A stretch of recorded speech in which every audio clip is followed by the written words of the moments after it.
The focus of this drill using the Squashcannon ball machine is to hit the volley drop as short as possible. The ball should land on the yellow target after coming off the front wall. Depending on the player's ability, the target is placed as close to the front wall as possible. Very common problems to watch out for to be able to keep the drop shots very short are too big a backswing, late racket preparation and a loose wrist. Here you can see an example that still can be improved upon. The size of the swing is slightly too big. The racket preparation is broken in 2 swings, losing time, and the wrist is a little too loose to be able to control the ball and take the pace off the ball. Here you can see the use of a shorter backswing, making it easier to take the pace off the ball and put it in short. For this drill we are assuming that your opponent is in the right back corner, as it is where the balls are fed from the squash cannon. For this kind of game situation, your tee position can be moved to the side of the tee to have a better chance to intercept the long line. Now you can already see a much improved, shorter swing. It's also very important to use your reach when trying to volley. Having enough space to the ball will allow players to take the volley early. More tips on volley drops can be found on our website squash-training.com.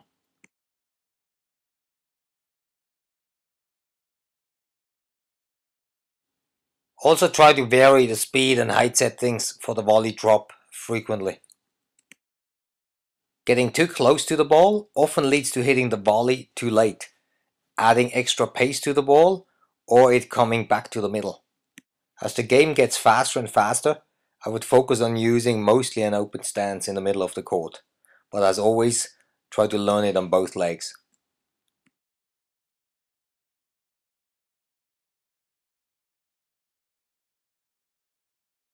Late racket preparation often leads to excessive use of the wrist, which can be seen here and again adds extra pace to the ball.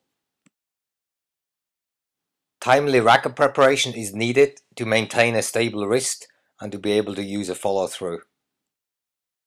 The follow through is very important to give the ball a direction. Just make sure you don't speed up the follow through or you won't be able to put in the ball short and aiming for the yellow target.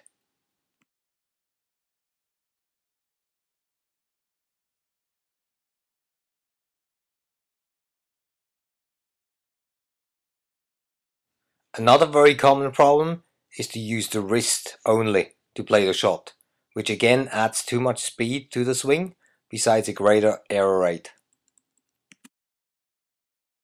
The goal is to keep hitting the target as close to the front wall as possible. I use several sheets and move the one hit closer to the front wall. Visual targets are always very helpful. I use one on the floor for players tending to hit the drops too far back, and use one on the front wall for players who tend to hit the ball too low. I'm looking for a very short backswing to take in the ball short.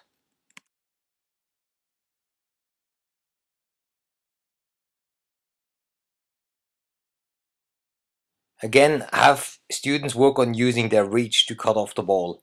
Set up the squash cannon so they can also reach it in one big lunge.